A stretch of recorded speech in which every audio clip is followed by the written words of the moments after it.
Selamat jumpa kembali teman-teman. Kita ketemu lagi mengulas pernak-pernik tentang pompa NS ya.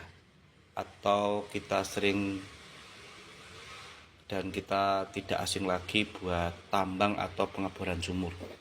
Ini jenis pompa NT ya, atau jenis pompa turbo dengan model bodinya seperti itu, atau pompa keong atau pompa siput lah orang bilang.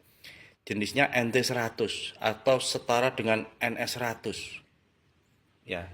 Tetapi ini dulunya bermodul sumbu teman-teman, bermodul sumbu, tetapi kita akan rekonduksi ulang menggunakan mekanik seal.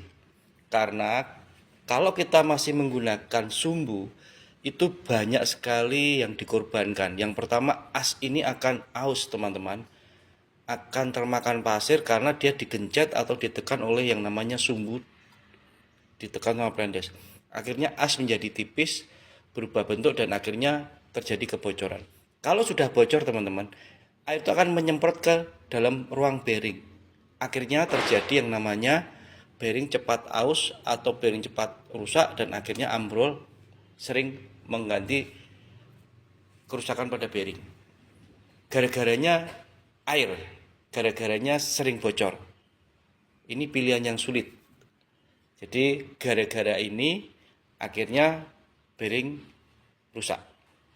Untuk seperti itu kita akan sempurnakan atau kita akan ganti, ataupun ada yang sudah mengusung mekanik seal dalam, itu kita mengganti yang modelnya sumbu teman-teman, dirubah menjadi model mekanik seal dalam ya, seperti itu.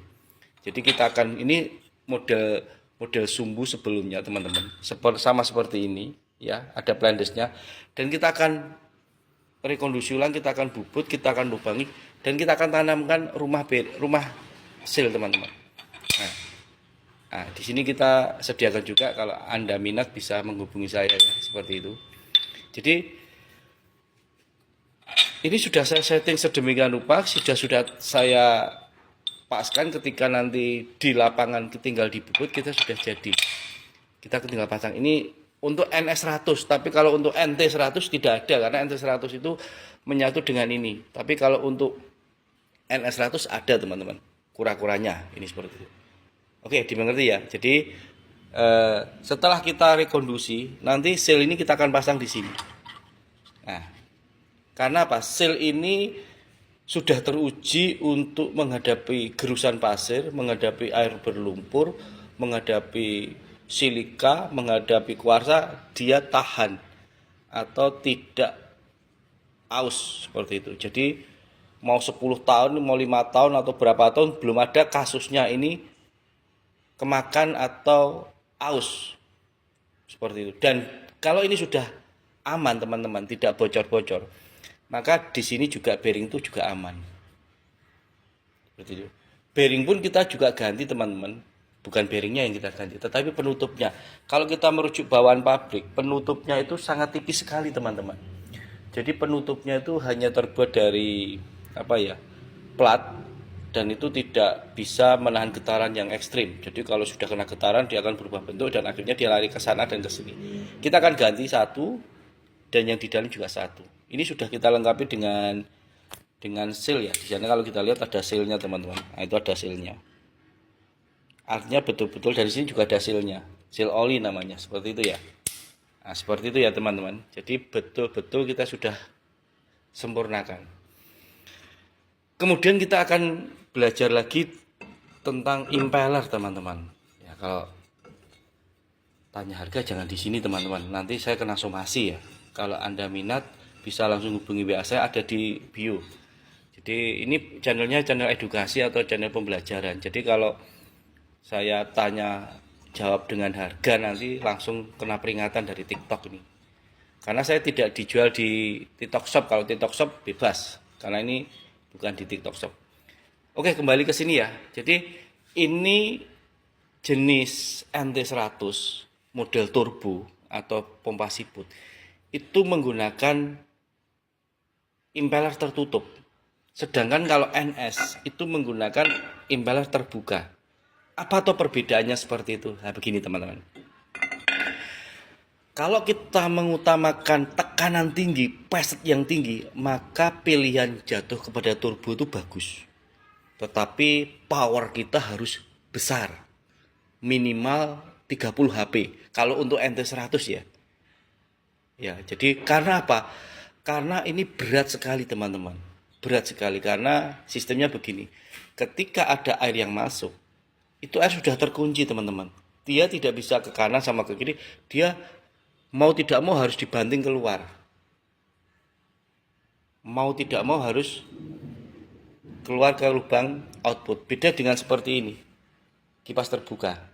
Tapi ada keuntungannya, ada kekurangannya. Bukan berarti tidak bagus ya, tidak. Jadi begini. Ini difungsikan untuk air yang jernih teman-teman. Atau air yang tidak pekat. Atau air yang tidak betul-betul seperti pengeboran sumur. Atau air yang betul-betul dia bening dan jernih. Boleh keruh tetapi tidak seperti air lumpur. Nah, kalau untuk air lumpur dia tidak bisa, bukan tidak bisa, tidak pada fungsinya. Karena apa? Kalau nanti yang dihisap itu cairannya pekat, ya kayak bubur itu cairan itu akan menjadi hambatan, resisten yang sangat tinggi teman-teman. Jadi powernya semakin tinggi, bahkan berat, bahkan tekanannya turun. Karena apa? Karena berat sekali.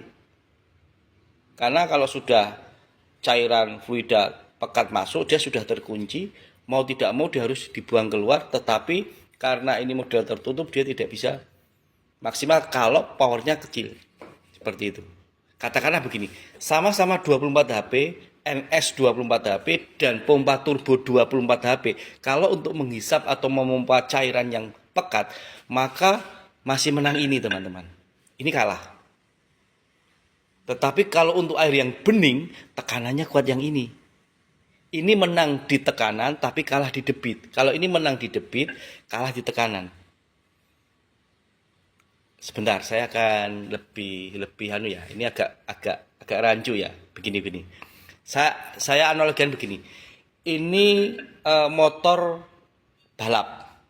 Dia larinya kencang, tapi tidak didesain untuk lari jarak jauh. Tetapi ini motor standar, dia tidak sekencang itu, tetapi dia didesain untuk lari jarak jauh. Long life, tahan lama, tangguh, seperti itu.